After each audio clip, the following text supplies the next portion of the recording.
Je me demande quelle est, Claudine, pour te détendre, ton loisir préféré. Tu fais quoi pour te détendre? Faire la sieste l'après-midi. Faire la sieste l'après-midi. Faire la sieste l'après-midi, j'ai un moyen. Je regarde les feux de l'amour. Ah ouais. Là, c'est presque de l'anesthésie. C'est exactement ça. Parce que D'accord. j'entends la musique au début et j'entends la musique à la fin. Une question. La douleur, elle est située où exactement? Ici. Là, ici, là. Sur ce côté gauche. Oui, elle descend dans l'épaule. Elle descend jusqu'où dans l'épaule? Elle descend là. D'accord. Ici. Ok, donc le cou et l'épaule. Plutôt du côté gauche. Ok. Les feux de l'amour. D'accord. Si tu les as vus il y a 10 ans, c'est encore la même chose. N'en parlons même pas. Quand... Je pourrais pas faire un travail correctement avec toi si je pensais au feu de l'amour. Non, au début j'avais des boutons partout. Ce serait beaucoup trop difficile de rester concrètement accroché à la transe, parce que cette transe-là est trop forte pour moi. Beaucoup trop forte. Donc, c'est du suicide quelque part. Il y a quelque chose d'étrange à l'œuvre, on est d'accord sur ça. Autre chose, il t'arrive peut-être d'avoir des moments dans la vie où tu ne disposes pas d'une télévision, dans des vacances, des voyages, des choses comme ça. Et dans ces vacances, ces voyages, qu'est-ce qui est pour toi le plus détendant, le plus plaisant? Et quand je dis détendant, plaisant, je ne parle pas forcément de dormir ou de ceci ou de cela, mais qu'est-ce qui te fait le plus voyager quand tu voyages? La lecture. La lecture. Ah d'accord. Tu aimes bien lire. Quelle sorte de choses tu lis? Qu'est-ce que tu préfères en fait? J'aime bien les intrigues policières. Les intrigues policières. Ah, d'accord. Et dans les intrigues policières, quand tu lis une intrigue policière, qu'est-ce qui te plaît tout particulièrement? Qu'est-ce qu'il y a qui soit si plaisant que ça à l'intérieur? Le fait de me croire très intelligente et de trouver le suspect à la fin. Voilà, pouvoir suivre les différentes étapes. Ok. Et je me demande une chose, quand tu lis une intrigue policière, par exemple, comment est-ce que tu sais que tu as commencé à trouver quelque chose? C'est une bonne question. Tu sais pas ça? Mais d'un autre côté, tu sais que tu le sais. Hein, puisque à un moment donné, tu es là et tu commences à savoir que tu crois avoir trouvé quelque chose. Subodore. Voilà. Et en même temps, là, consciemment, tu sais pas comment tu fais pour savoir que tu sais ça. Non. C'est assez intéressant quand tu y réfléchis. De considérer que quand tu lis une intrigue policière, il y a une partie de toi qui sait qu'elle subodore, comme tu dis.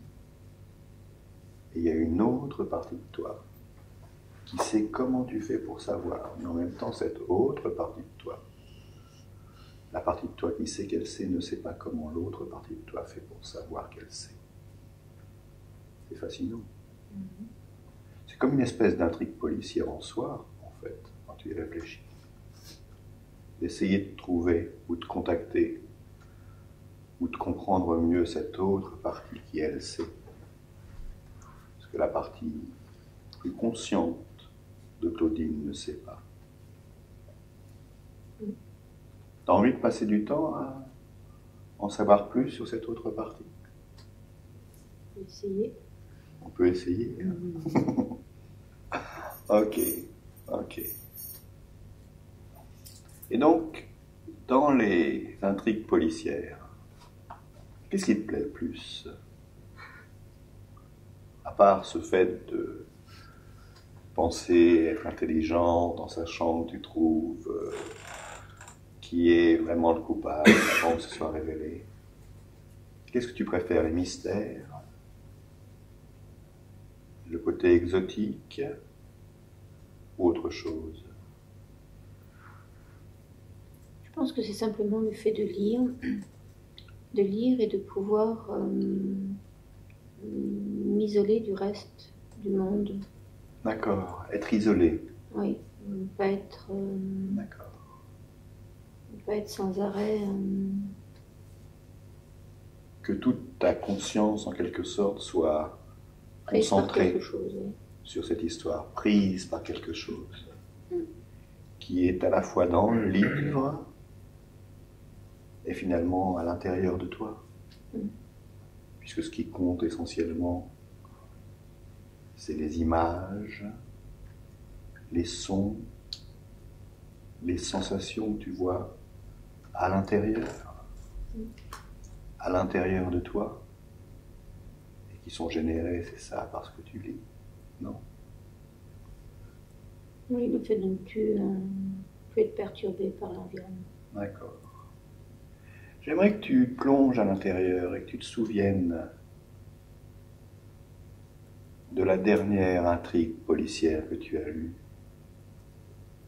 De l'intrigue policière qui, ces quelques dernières années que tu as lue, a été pour toi vraiment la plus intéressante, la plus fascinante.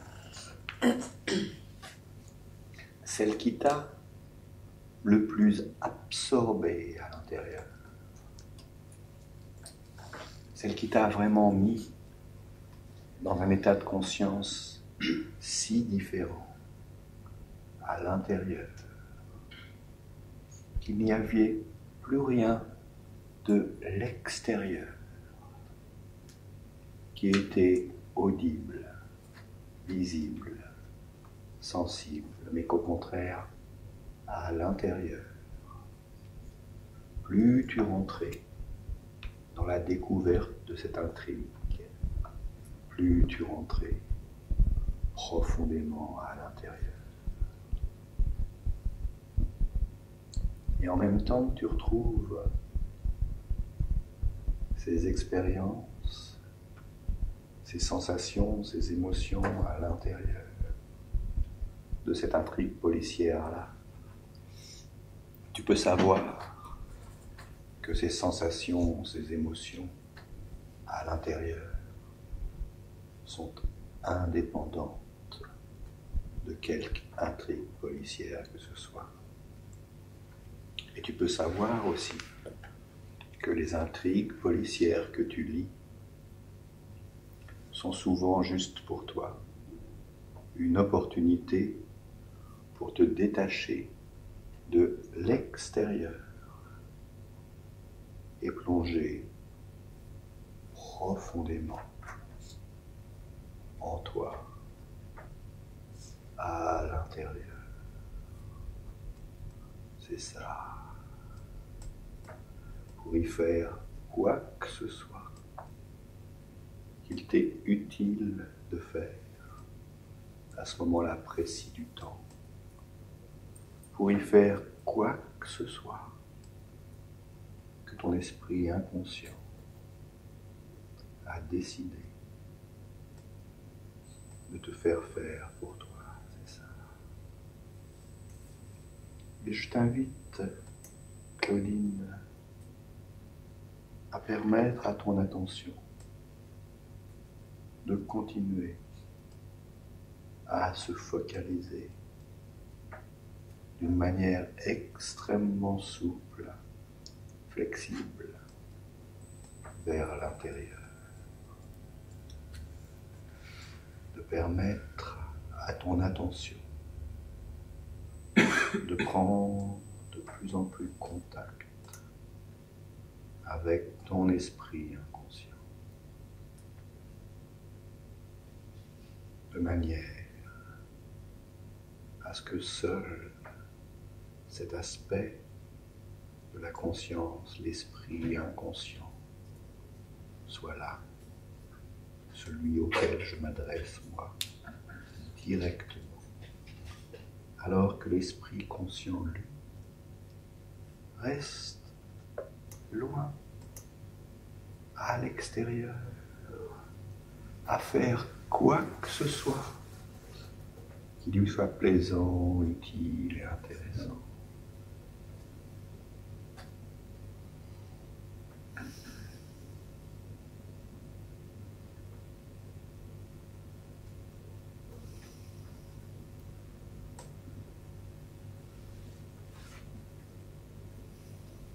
Dans un instant, Claudine, je vais prendre ton poignet gauche et je vais faire cela maintenant. Laisse-moi faire tout le travail, c'est ça, merveilleux, si léger, voilà, très bien, parfait, magnifique, merci beaucoup.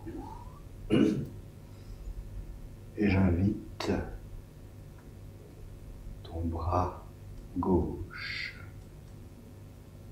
et ton esprit inconscient qui le dirige à faire redescendre ce bras vers ta cuisse gauche avec des gestes honnêtes et inconscients.